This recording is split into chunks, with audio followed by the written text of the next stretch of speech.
Good morning, everybody. Welcome to the We Can Do This podcast, this special event that we're going live with Louie Schwartzberg and Fantastic Fungi. It's a real honor to be here with you all today. Kiss the Ground's We Can Do This podcast is all about how we can participate in the healing of ourselves and our earth as we are one and the same. My name is Rylan Engelhart. I will be your host, and it's a pleasure to be with you this Wednesday morning. Louie, thank you so much for joining us. It's great to be here with Awesome. you. Yeah. Let me just, So, I'm going to go over, just give a little kind of biography, a little bio of who you are, what you've been doing over the last, 30 years. And then we'll jump into some questions that I have for you about your life and your journey and this process of this film. And then we'll do some film clips of the film that we're really excited to see that people can tune into. And then we'll jump at the end. We'll go into some Q&A from the live audience that's watching us today. So beautiful. So Louie Schwartzberg, Louie Schwartzberg is an American director, producer, and cinematographer. Louie is recognized as a pioneer high-end time-lapse for his cinematography.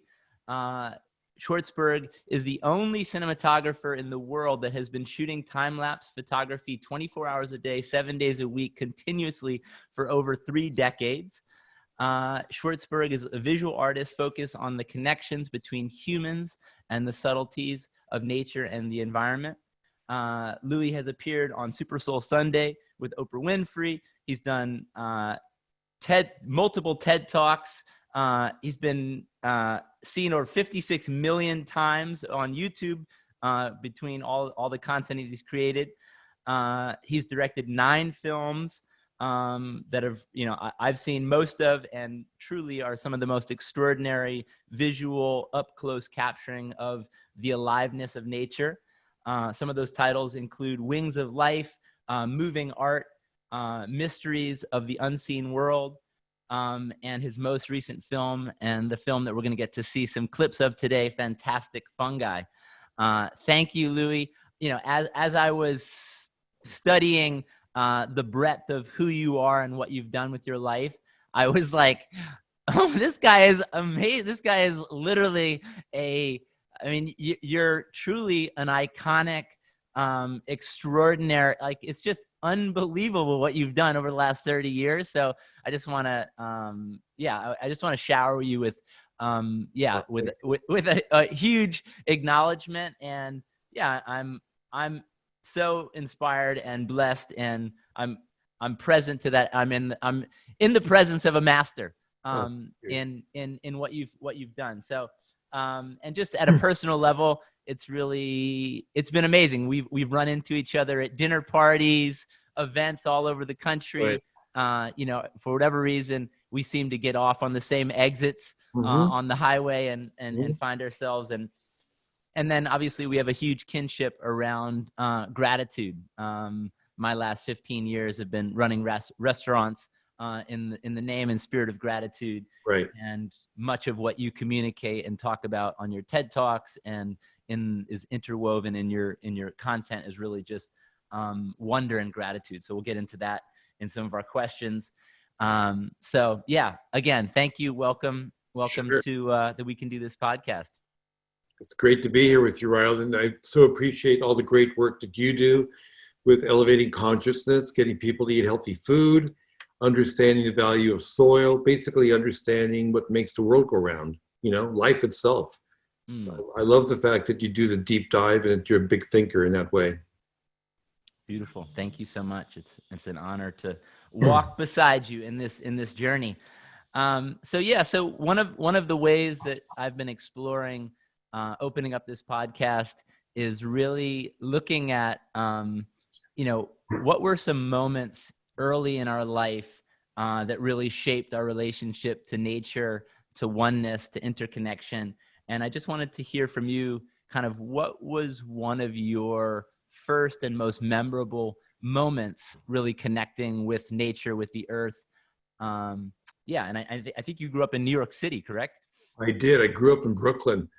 Yeah, so what's interesting, I think, is that nature can turn you on in a matter of days because I really didn't grow up in nature at all. And living in Brooklyn, my parents were Holocaust survivors, so they never, experienced nature, and neither did I.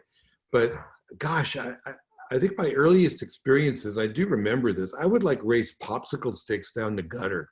You know, I would do like these little races with twigs and leaves, and it was my first whitewater experience, probably. And I think just observing the rhythms and patterns and the energy, what makes water flow, right? You can even discover that living in a concrete jungle called Brooklyn, you know? And I remember the first time we went on a vacation, it was like upstate New York. And I remember the sweet smell of tall grass. It was just overwhelming. And every time I smelled, grass, that sweet smell of it, it brings me back to that. So I know there are a lot of programs like, like Nature Bridge, for example, they bring kids in the inner city to nature, to places like Yosemite. And they have all this fear about, bears and tigers and wolves are going to attack you. And in less than 3 days, kids that have never experienced nature are transformed. So nature as a teacher can instantly transform anyone who has never had that experience, really, in a matter of days. And just because my curiosity, Yeah. because I'm from Ithaca, New York, the Finger Lakes. Do you remember where that was, that first trip to upstate New York, I'm where you? sure it must have been the Catskills, where all the Jewish families would go to hang out, where stand-up comedy was born, somewhere in the Catskills. Mm, beautiful. Uh, Awesome. So, as you know, Kiss the Ground, our big work that we've been doing and our mission that we've just recently refined is people awakening to the possibility of regeneration. Uh, Mm. and I'm just wondering, throughout your journey of filmmaking, and capturing, nature at this most intimate level and sharing the beauty of nature. And I know I've heard you say before that beauty is, it's a mechanism, or it's an invitation for us to care for, when things are beautiful, we want to care. It's our natural inclination is to Yeah, care for them. right. And so I'm wondering, was there an aha moment in your journey of studying and capturing the aliveness of nature around our interconnection with nature, or how, for me, it was really that how soil was this alive thing that plants, sunlight, water could actually have this Right. circular cycle be alive, and human beings could participate in reconnecting this circle of life. And I'm Yeah. just wondering, do you have a moment where you really got the interconnection of all of life? I think that, definitely what, turned me on at, when I was younger, like, after college, when I was in college, I started to really I was filming police brutality, basically at the anti-war protests that were happening on campus. And that turned me on to photography. Photography turned me on to filmmaking. Filmmaking turned me on to my greatest teacher, Mother Nature. And through this thing called beauty, I learned everything about lighting, composition, movement, texture, art. And that really, I think put me on a path of how to live a creative and sustainable life, because Mother Nature doesn't waste a single molecule and never takes more than what she needs. And what you were referencing earlier, I think beauty is nature's tool for survival, Mm. because we protect what we love. We're hardwired to fall in love. We're hardwired to feel the emotion of love, but you can't turn that emotion on by snapping your finger and saying, I want to love that person or love that place. You have to feel it. And the way you feel it is through this thing called beauty. So nature developed this mechanism called beauty that actually, creates this emotion. And that emotion is like physiological, right? You get chills, you get this like, endorphins going through your body when you see something that's gorgeous. And that is is a portal into nature's intelligence. And so, filming time-lapse clouds and fog and shafts of light and then flowers, because they're so beautiful, sexual organ of the plant, and the greatest biological invention that occurred on planet Earth. Without flowers, no fruits, no nuts, no vegetables, no mammals, no human beings. This is a love affair that goes back 50 million years that enabled mammals to evolve. And so I think that I keep on wanting to make the invisible visible. It's that deep dive into the mystery. And every time you ask a really big question, what happens, Ryland? It opens up to another question and another question, right? Because even like Einstein said, I got a quote here I got to share from Einstein. I want to make sure I say it correct. Where is it here? The most beautiful thing we can experience is the mysterious. It's the source of all art and science. He to whom this emotion is a stranger, who can no longer pause to wonder and stand wrapped in awe, is as good as dead. His eyes are closed.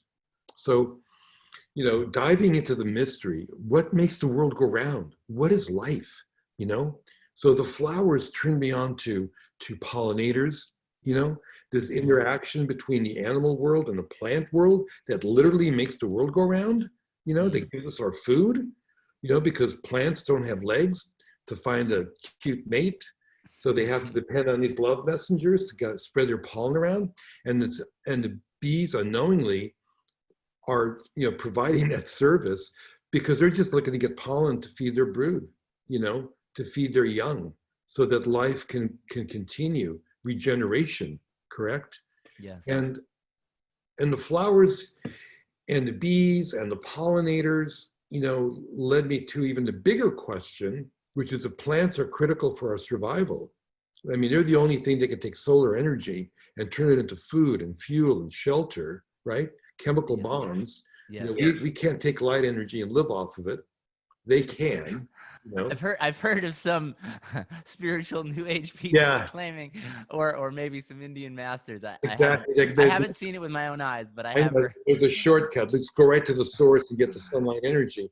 But for now, we have to kind of rely on the plant kingdom to do that for us, and then we are the beneficiaries of that. Well, then of course, the next big frontier was, well, what do plants need? They need soil, and then where does soil come from? So every time you ask that question, it just gets into a bigger question and into a bigger question. Not even a question, really, it's a journey of exploration, a journey of adventure to really connect with the deepest part of your soul. Yeah, I remember having an kind of an insight or awakening just maybe a year and a half ago, walking down the sidewalk in Venice where I used to live. And, one of the things that I love to do with my son, who's just 2, is we stop by the flowers and we like to smell the flowers. And just this awakening moment of, wow, the beautiful design of life that had the scent of a flower connect with the receptivity of my nose. Like just that those two things, there was, like who's to say that the design of a flower would have a scent that would connect to the receptivity of my nose and give me this such a sweet, beautiful, awe-inspiring experience. Well, there's a little bit of intelligent design built into that. I mean, the flower is turning you on because you are also a pollinator. You're going to say, hey, to your son, let's go back home and let's plant these flowers in our garden. Let's spread that seed, Yes.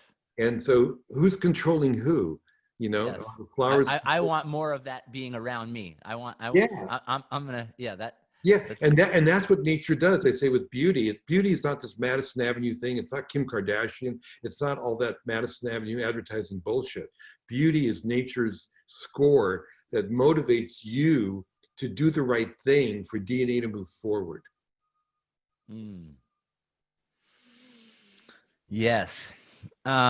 Beautiful. So let's talk about Fantastic Fungi. So give us, yeah, how did this project emerge on your heart, on your mind, on your doorstep? Yeah, give us a little, take us through the journey from kind of the inception idea to some of the Sure. roadblocks to where you are now. Okay. Well, as I said earlier, I've been on this journey where I got turned on with time lapse, to be able to make the invisible visible, to shift our perspective even on time. That this human-centric point of view is not the only point of view. A redwood tree is 500 years. A flea can be a couple of days. So, we're sort of in the middle of that. And it's really nice to know that every creature has its own metabolic rate, its own frame rate. And that's what I think time-lapse can show in a real way. I can show you a flower's point of view. I can show you a hummingbird point of view. Well, when you start exploring, yeah. Just because I'm in writing out your bio, this idea of you've been capturing time lapse for 30 years continuously, 7 days a week.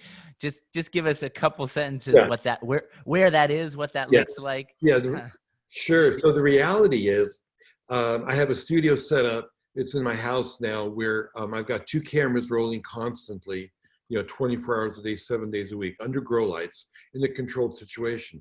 Because time lapse outdoors is almost impossible because you have wind, you got bugs, and you got people who might steal your camera if it's out there for a week or two. So, and also I get to light it in a way that is spectacular, and also because I'm shooting 24 hours a day, I'm shooting into the night. So there, I can't have these pauses of black because many flowers actually grow at night, and some of them actually rest. They'll kind of like close up like we do when we go to sleep and rest, and then they expand their muscles and the rose will open up even wider, and then the next day it'll close even a little bit and then open up wider, It's kind of beautiful. And so I've had cameras rolling like that because time is precious. I've squeezed all those years into about 20 hours of film. I average about 2 seconds of screen time per day. So you can't throw money at it. You can't make it go faster. I can't get the plants to work overtime, And so I can't stop at this point, Maybe by the time I die, I'll have 24 hours of film of flowers and plants that are growing, and I will have squeezed my life into one day. Wow. So that's what I'm doing. Also because I'll never get tired of the surprise of, how did that flower open? Each one is different. A daisy, a sunflower, whatever it is, they're all unique. They're all perfect acts of creation that are perfect in their own way. And each one is a joy. Each one is different. And once you get turned on, it's pretty hard to stop. So Beautiful. So back to back to the Fantastic question Fungi. about fungi. So about 13 years ago, I was at a Bioneer conference, and I heard Paul Stamets do one of his earliest talks about fungi. And I was working on Wings of Life, which was about pollinators, bees, bats, hummingbirds, butterflies, these love messengers that literally do make the world go round. And then of course I thought, well, if they're critical for life, what do plants need? Soil. And when I heard his talk, I realized, my God, that's going to be my next movie. So I knew the value of mushrooms in terms of being able to create soil. What I didn't know were these mind-blowing facts, like perhaps the greatest natural solution for climate change. They can sequester, carbon underground with this partnership called photosynthesis with plants, right? Plants take in CO2, they release oxygen, thank God, for us to breathe, fresh air, right? Yes. Carbon goes into the branch, down the trunk, into the roots, and is traded with this underground mycelium network for nutrients that it needs as well, and nitrogen, phosphorus. It's an incredible, beautiful shared economy under the ground. It's referred as the Wood Wide Web, WWW. And so that turned me on to all of the other things that I eventually did learn. I mean, yes, fungi can clean up a toxic oil spill, you know, fungi can also heal your body. Lion's mane for Alzheimer's, turkey tail for cancer. And I got to tell you, potentially they could be the cure for COVID-19, but I don't want to stick my neck out too far because what they do is they build up your immune system. And if anything can possibly be a solution, I think this is something that needs to be researched immediately. And to be honest, I think it's starting to happen. But the greatest takeaway was this idea of connection, which is what we're suffering from right now with this pandemic. I think the worst thing we're all feeling is this in social distancing is disconnection from friends and family.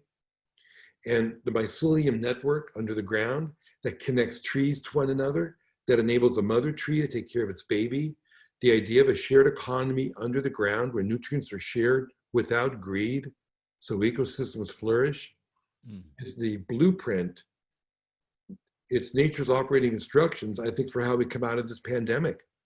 What is going to be the reset? What is going to be the reboot? Well, guess what?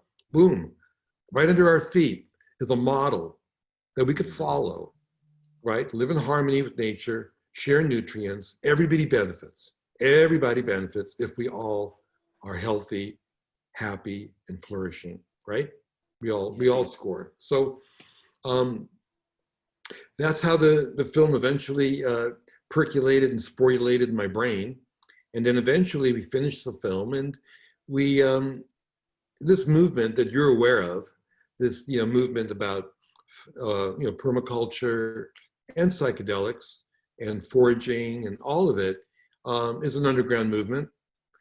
I don't think it's mainstream yet, and you and I probably feel it will be soon, and it will be. It's just a matter of time, where the consciousness will shift and be able to understand that this is how we live in harmony with nature.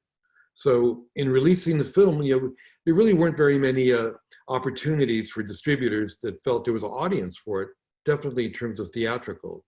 And so what we wanted to do was bring this experience into communities where we could bring people together face to face, which sounds weird now, but back in last fall, we were able to do that and have the foragers and the chefs and the permaculture people and the environmentalists and the psychonauts and the scientists and the teachers and the spiritual healers. We could all come together and experience this movie and have a conversation afterwards to discuss and figure out how we can build community around these core values. And that was a grassroots effort that was successful because we sold out well over like 500 screenings. We broke records in Denver and Portland, which we knew were sweet spots. But through this mycelial network, the word got out. Fantastic Fungi is coming to your town, and the word spread. So without spending money on advertising and marketing, we were able to fill audiences and turn it into a movement. And it's been successful so far. It's really extraordinary. And the film, I'm remembering, I think 3 years ago at Lightning in a Bottle, and I may have shared this with you before. I had I was the first year I went to speak, and I was speaking on soil health and regenerative agriculture, and we ended up sitting at a little tea booth, and someone offered us some mycelium mushrooms, and it was just kind of a little homeopathic dose, and we're sitting there, and then we have all these beautiful synchronistic connections that lead us to a theater, and then you're up on stage talking about this film and with Paul Stamets, and then you show these clips of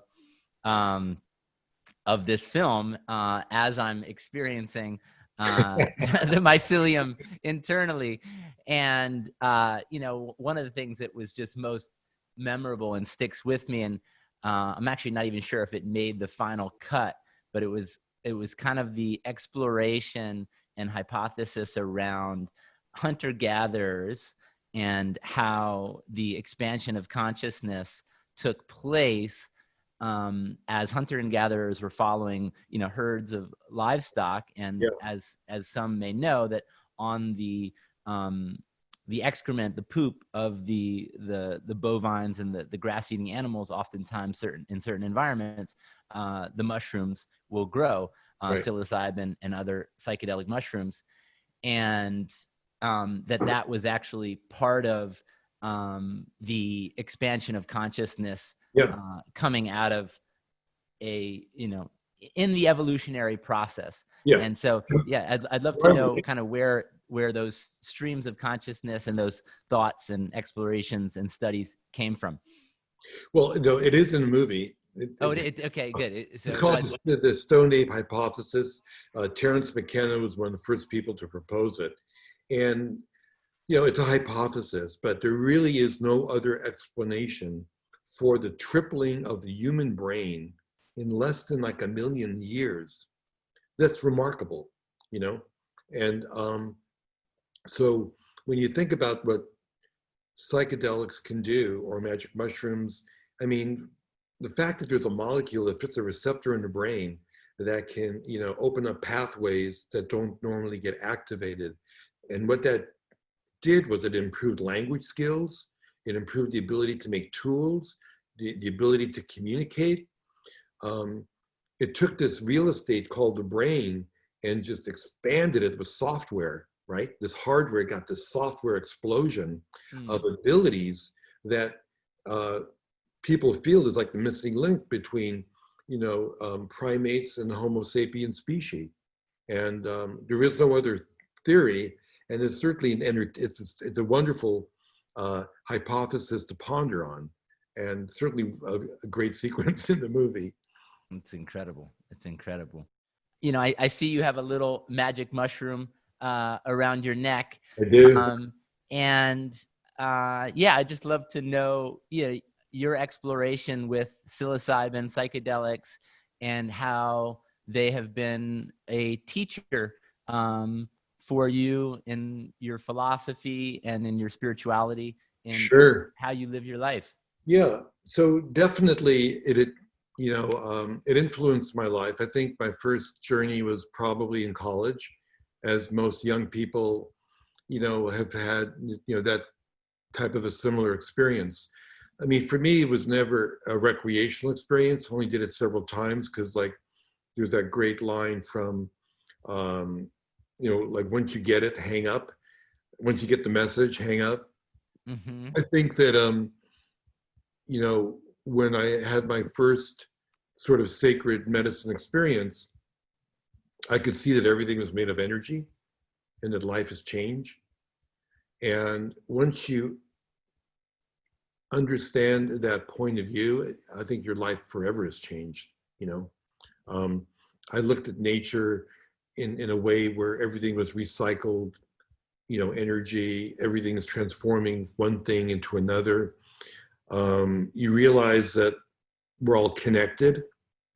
That's a powerful, powerful thing. It's not a new agey thing, this idea of oneness. It's why in the movie, when they have these psilocybin trials with patients at Johns Hopkins that are suffering from cancer or end of life anxiety, they lose their fear of dying, which is pretty remarkable because they genuinely can understand that feeling of oneness, the idea of the cycle of life, and it eliminates fear. And I think also gives you courage, gives you a purpose in life that says, this is why I'm here. This is the message I want to share with people. This will be your legacy, is to be able to help others, to be connected to all living things, to be part of life, to be part of that flow. And so it gives you purpose, it gives you courage, you lose fear, and definitely a lot of creative insights. Yeah, I sorry, I've been Mm-hmm. getting those videos prepared. Yeah, I definitely experienced. I'm super blessed in that I was raised in a family where we used to do something called family picnic, and family picnic was we would go out as a family to this beach in on the dry side of Maui called Nu'u, and we would, as a family, ingest small amounts of psilocybin mushrooms. And I remember the first time hearing my mom have a full meltdown experience of just getting how big and extraordinary and magnificent the universe is, and really getting this moment of humility, but also a deep belonging, Yeah. and an experience of oneness, which I think, many of the world religions talk about, and there's there's description of, and yet there's something so profound of being held in the arms of an infinite experience of oneness and belonging. Mm-hmm. And being in the moment too. That's the other thing. Meditation practices strive to have people experience what it's like to be completely present, and certainly a psilocybin journey will make you feel very present. And for some people, that could be scary if they're used to having this sort of linear kind of type A to-do list lifestyle. I'm doing this, I'm going to do this, and so to be present, to have no past or future, to be in the moment is divine. It's experience. It gives you the ability to experience what we call the divine, whatever you want to call God, or some higher being. But it's wonderful to be able that it's really, think about it, it's a miracle that nature designed a molecule that fits a receptor in the brain that enables you to experience what 20 or 30 years of Tibetan monks have tried to experience by meditating every day. I mean, they've given psilocybin to Tibetan monks and asked them what that experience was like, and they said it's equivalent to one of their deepest meditations. So what a gift that we can kind of cut to the chase and get right to this amazing feeling without having to kind of be reborn as a Tibetan monk and live in a cave for 30 years, meditating every day. Yeah, it brings my mind to the kind of discussion point of, this idea that we don't want to have, outside substances or chemical compounds be the source of an experience. And while I understand that there's this idea that I want to be able to trace and track and understand my pathway of getting to that experience of unification or oneness, or the idea that we're not, right now we're taking in breath that is, a compound that's coming from trees. We're taking in nutrients from food that sustain our energy. There's so many things that we are, and so there's kind of a whole shift, which is really just a recognition, or other, medicines that heal our body. Right. Yes, we're dependent on these things, and it really is just an opportunity for the acknowledgement of our interconnection and oneness with all these elements of nature that can create different experiences within our. And I think that's the beautiful part about fungi. Like I said, some of them can, they're good for your immune system. Some of them are good for your kidney. Some of them are good for your heart, like reishi, and some of them are good for your brain, lion's mane. I mean, why not have one that's good for your consciousness? That's right. It's like mind, body, spirit. It's all connected. It's healing your whole body, healing your heart, healing your mind. Why not? I mean, I'm drinking ginger tea. It's like that gives me a little bit of energy boost and helps with my digestion. Why would I not want to be able to partake of that? I'm not like influenced by it. I'm sure there's a chemical reaction that when I drink this tea, it triggers other chemistry in my body as well.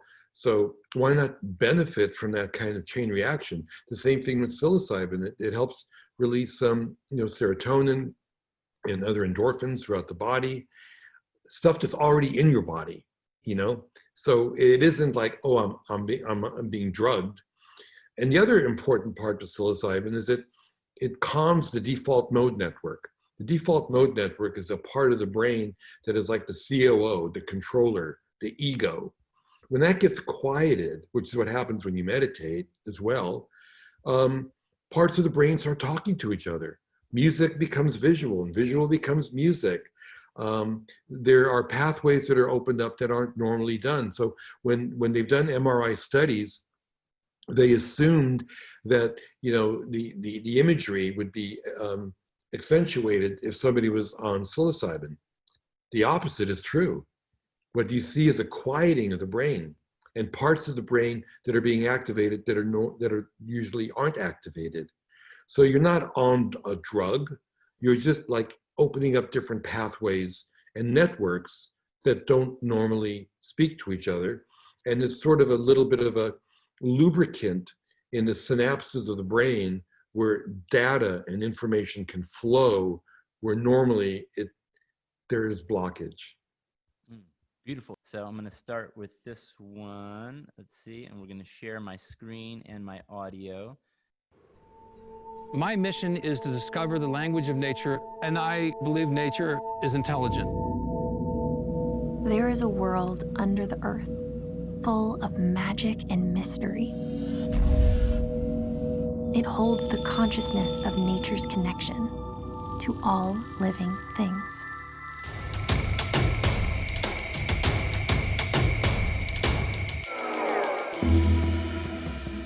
These mushrooms, they can heal you, they can feed you, they can kill you. It's not like a vegetable, and it's not like an animal, but it's somewhere in between. They support life, they convert life. As you're walking through, it's about 300 miles of fungi under every footstep that you take, and that's all over the world.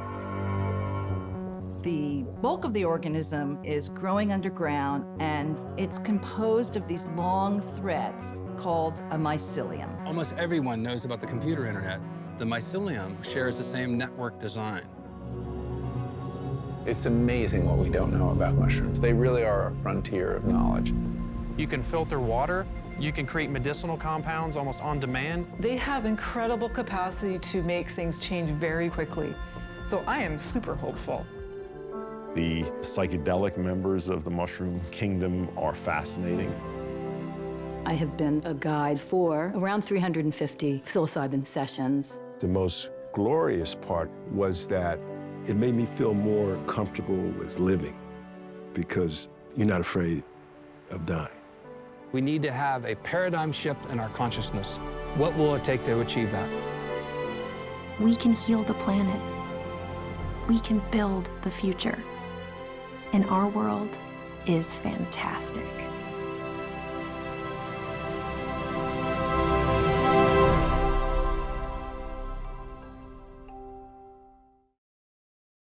Wow. I mean, what? Yeah, wow. So yeah, I mean, it is incredible. I see a comment coming through, incredible.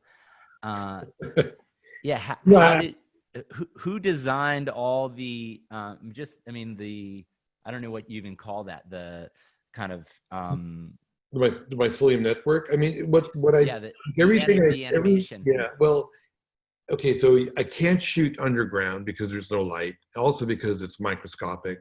It's literally impossible. So that at some point, we transition into computer-generated imagery. But I use scanning electron microscopy as reference material of what the mycelium really looks like.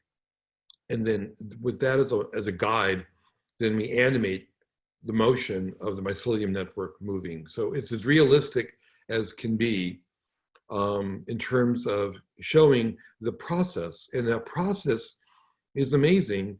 I mean, Ryland, I know you know about this, but I'll tell you, most environmentalists are clueless about what is the greatest natural solution for climate change.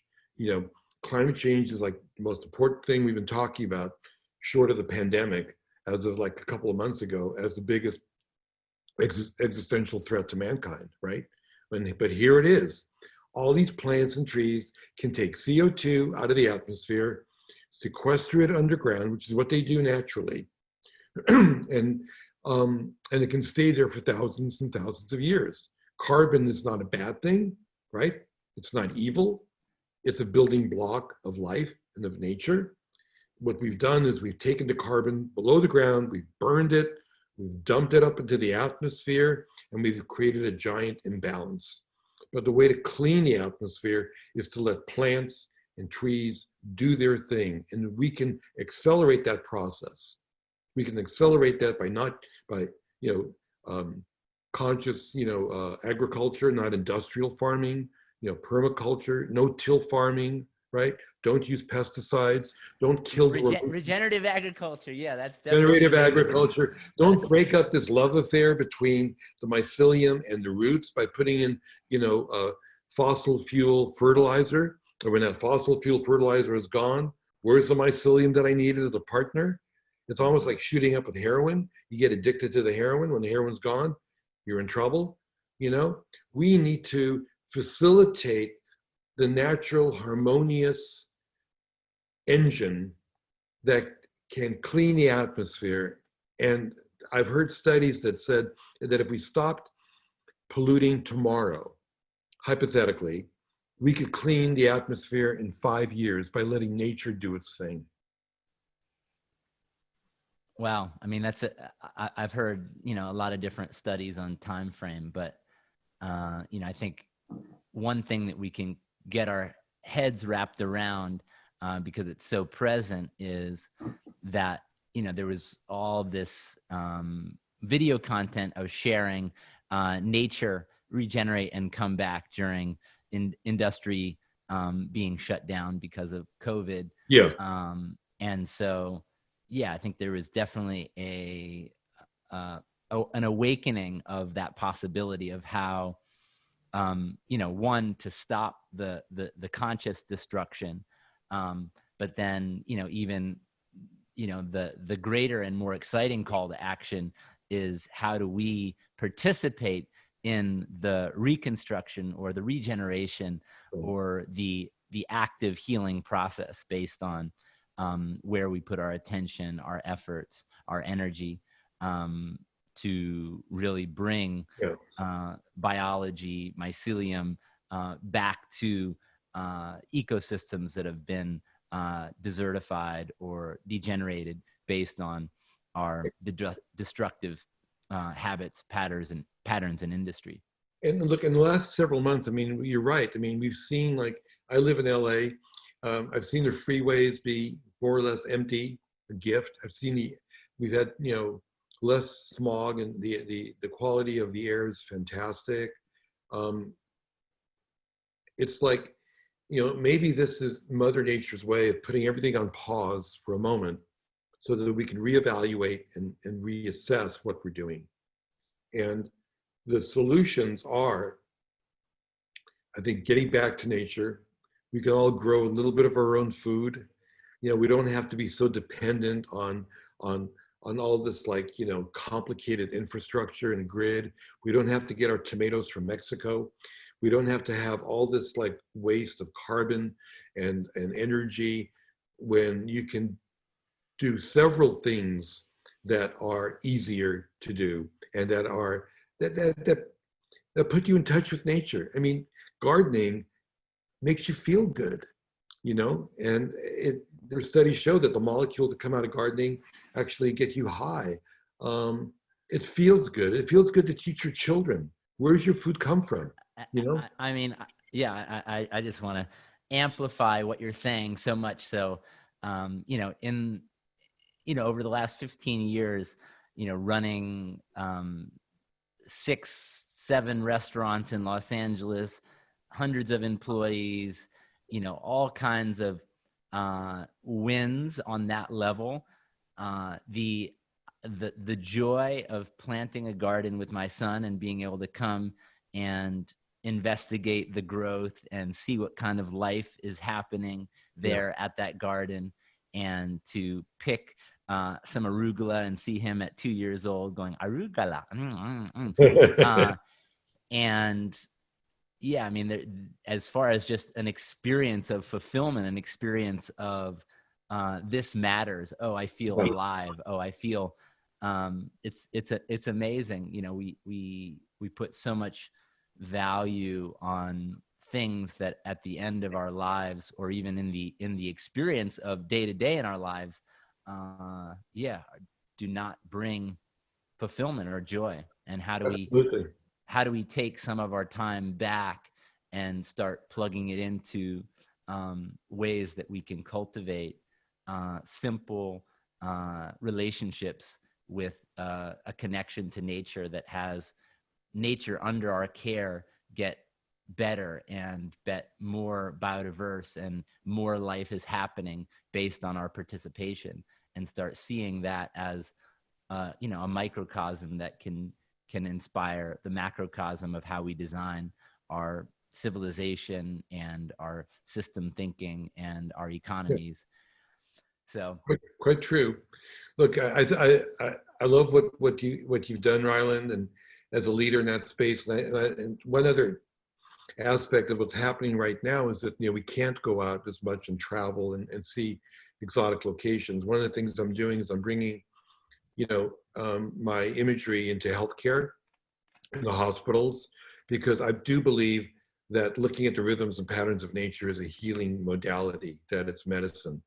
I believe that because I've gotten hundreds of comments from people that have seen moving art on Netflix saying that they've had a major breakthrough with kids with autism, teenagers who are suicidal, people who have cancer, post-op, pre-op, because your eyes are, 80% of the data you get goes into your eyes, and your eyes are really, an extension of the brain. So we have healing modalities for every sensory receptor, right? Music for hearing, aromatherapy for smell, massage for touch, healthy foods for taste. What is there for vision?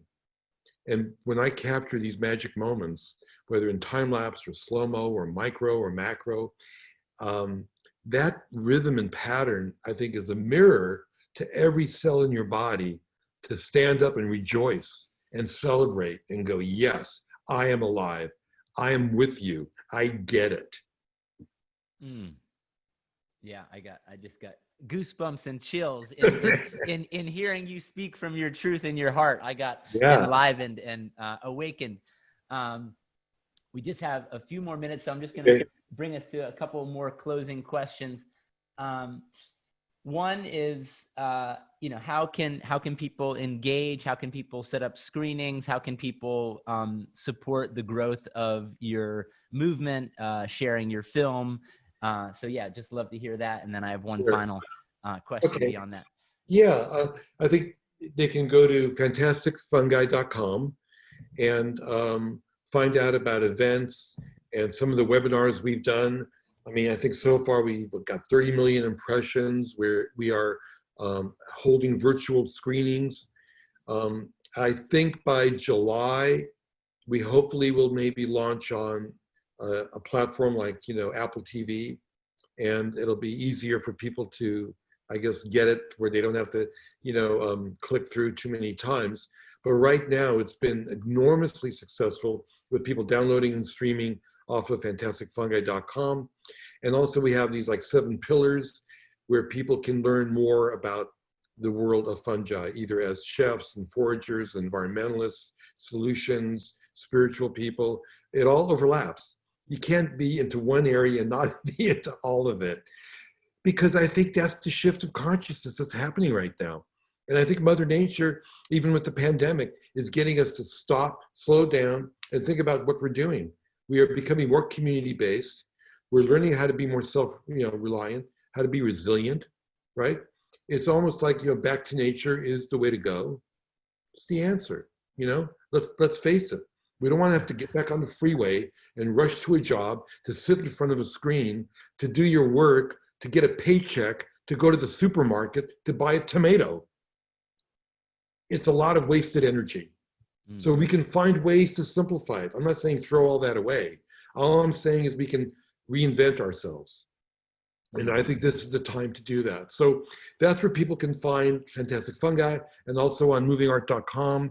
I have all my nature videos and things about gratitude as well. So feel free to dive in and soak up the beauty. So beautiful. Thank you, Louie.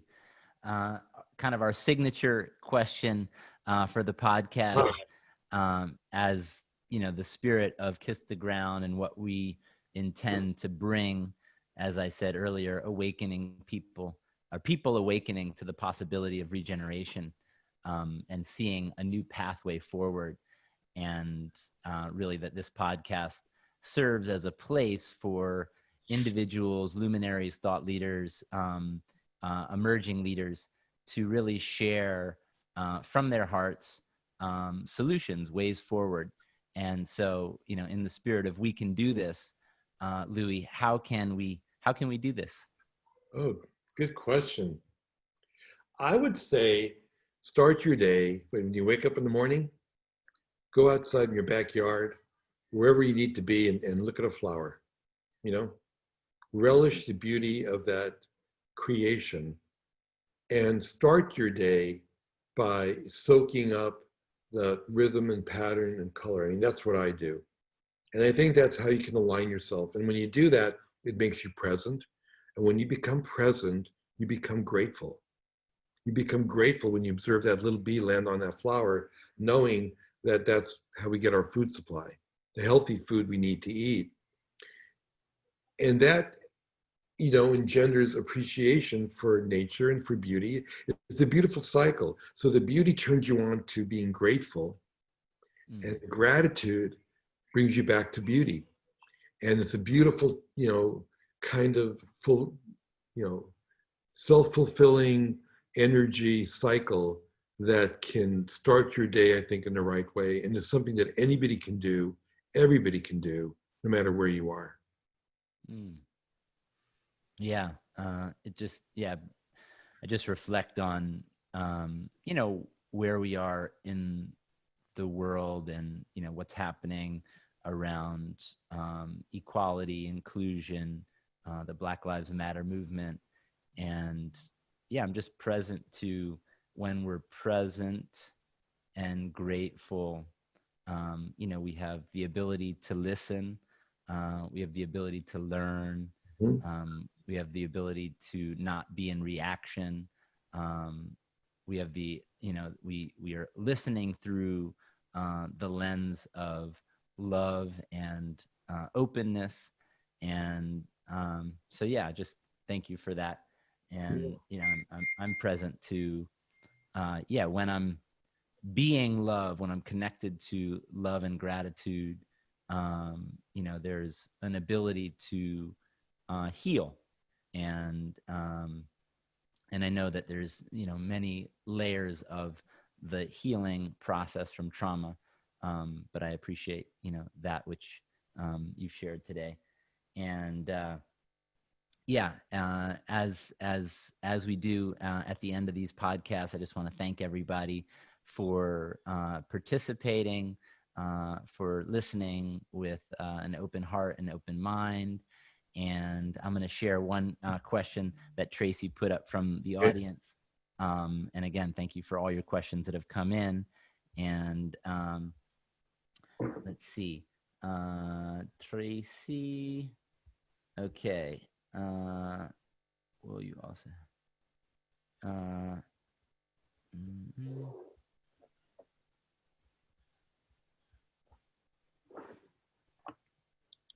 Is there something I have to read? Yeah, I'm looking at all there's many. Let's see. One question from the audience. I wonder if Louie has any thoughts on the role of fungi in soil development for the good of the veggies and for the food we're growing in the soil, and any thoughts on supporting healthy fungi development in those arenas. Yeah. Well, as we said earlier, obviously the mycelium network is like an extension of the root system of plants, which enables them to share information and nutrients with one another, kind of like how we use the internet. In order to help fungi, I would say let things rot, you know, in your garden.